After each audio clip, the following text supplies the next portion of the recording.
100 is close enough to 500 to lie within the uncertainty of our knowledge of the size of the resource. So with that observation, that is a correct statement. At present rates, meaning zero growth, we have enough coal for around 600 years.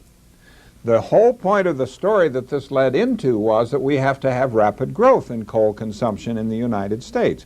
Now it's obvious, isn't it? If you have the growth they're writing about, it won't last as long as they said it would last with zero growth. They never mentioned this. I wrote them a long letter, told them I thought this was a serious misrepresentation, to give the readers the feeling that we can have all the growth that they're writing about and still have coal around for 650 years. I got back a nice form letter. It had nothing to do with what I'd tried to explain to them. I gave this talk at a high school in Omaha, and after the talk, the high school physics teacher came to me, and he had a booklet. He said, "Have you seen this?" I hadn't seen it. He said, "Look at this. We've got coal coming out of our ears."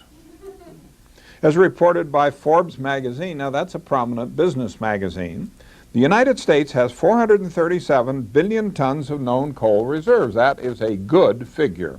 This is equivalent to a lot of BTUs, or it's enough energy to keep 100 million large electric generating plants going for the next 800 years or so. Now the teacher said to me, "How can that be true? That's one large electric generating plant for every 2 people in the United States." I said, "Of course it can't be true. It's absolute nonsense. Let's do long division to see how crazy it is." So you take the coal they say is there, divide by what was then the current rate of consumption, you find you couldn't keep that rate up for 800 years. We hardly have 500 large electric generating plants. They said it would be good for 100 million such plants.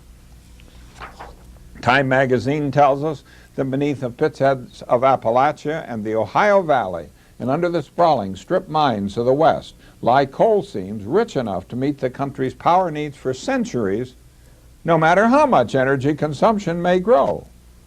And so I give you a very fundamental observation. Don't believe any prediction of the life expectancy of a non-renewable resource until you have confirmed the prediction by repeating the calculation.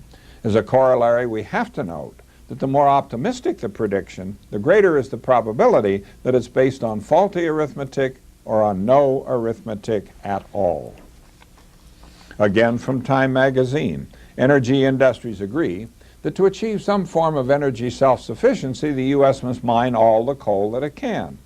Now think about that for just a moment. Let me paraphrase it. The more rapidly we consume our resources, the more self-sufficient we'll be. Now, isn't that what it says? Well, David Brower called this the policy of strength through exhaustion.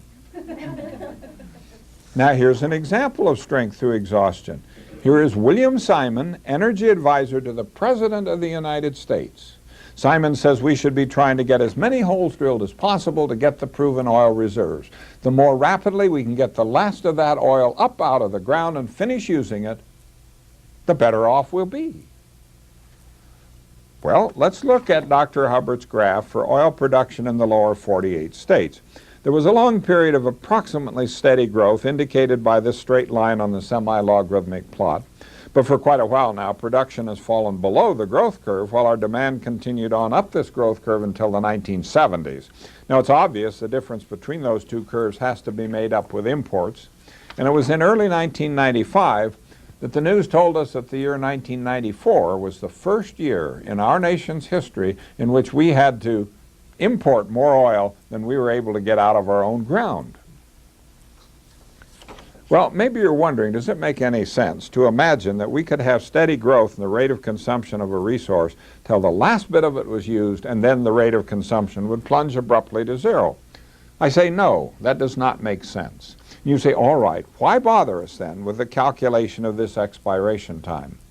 My answer is this: every segment of our society, our business leaders, government leaders, political leaders, the local level, state level, national level, everyone aspires to maintain a society in which all measures of material consumption continue to grow steadily, year after year after year, world without end.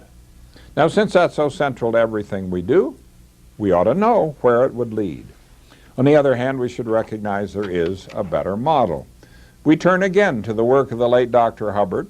He has plotted the rate of consumption of resources that have already expired. He finds, yes, there is an early period of steady growth in the rate of consumption, but then the rate goes through a maximum and comes back down in a nice symmetric bell-shaped curve. And when he fitted this curve to the data on U.S. oil production back in the 1970s, he found that at that point we were right about there. We were 1/2 way through that enormous resource. Now that's roughly what that Texas expert said in the quotation we saw earlier. Now let's see what it means. It means that from now on, domestic oil production can only go downhill, and it's downhill all the rest of the way. And it doesn't matter what they say inside the Beltway in Washington, D.C. Now it means we could work hard and put some bumps on the downhill side of the curve. You'll see there are bumps on the uphill side. The debate is heating up over drilling in the Arctic Wildlife Refuge. I've seen the estimate that they might find 3.2 billion barrels of oil up there. 3.2 billion is the area of that little tiny square. That's less than 1 year's consumption in the United States. Now let's look at the curve in this way. The area under the entire curve represents the entire resource of U.S. petroleum before any of it was used. Now that area has been divided here into 3 parts. Unshaded on the left, that's the oil we've taken from the ground. We've used it, it's gone. This vertical shaded band, that's the oil we've drilled into. We've found it, we're pumping on it today. Shaded in green on the right is the undiscovered oil. We have very good ways now of estimating how much oil remains undiscovered. This is the undiscovered oil. This is the oil we're looking for in all those places where drilling is going on. This is the oil we've got to find if we're going to make it down the curve on schedule. Now, every once in a while someone reminds me that 100 years ago someone did a calculation and predicted that the U.S. would be out of oil perhaps in 25 years. We obviously were not. The calculation must have been wrong. Therefore, of course, all calculations are wrong. Well, now let's understand what they did 100 years ago. This band of discovered oil 100 years ago was way over in here someplace. At that point, they had no idea how much oil was undiscovered. So they just took the discovered oil, divided by how rapidly it was then being consumed, come up with 25 years. Now, it's clear you have to make a new calculation every time you make a new discovery. We're not asking today how long will the discovered oil last. We're asking about the discovered and the undiscovered. We're now asking about the rest of the oil. And what does the Geological Survey tell us?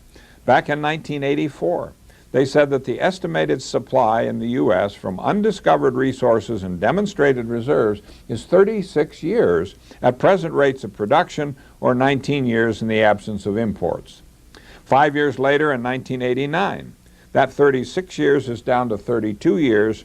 The 19 years is down to 16 years. So the numbers are holding together as we march down the right-hand side of the Hubbert curve. So maybe you're wondering, well, why didn't somebody tell us this? It was back in 1956.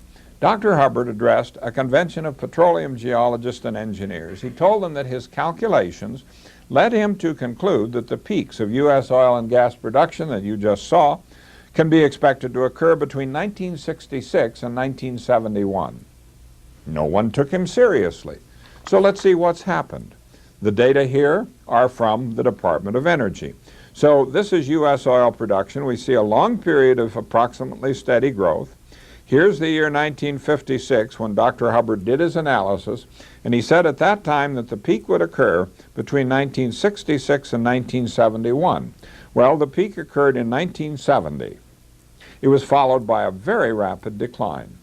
Then the Alaska Pipeline started delivering its first oil, and there was a partial recovery. That production has now peaked, and everything's going downhill in unison. And when I go to a spreadsheet on my computer at home, and I find the parameters of the curve that is the best fit to these scattered U.S. data, from that best fit curve, it looks to me as though we have consumed 3/4 of the recoverable oil that was ever in our ground.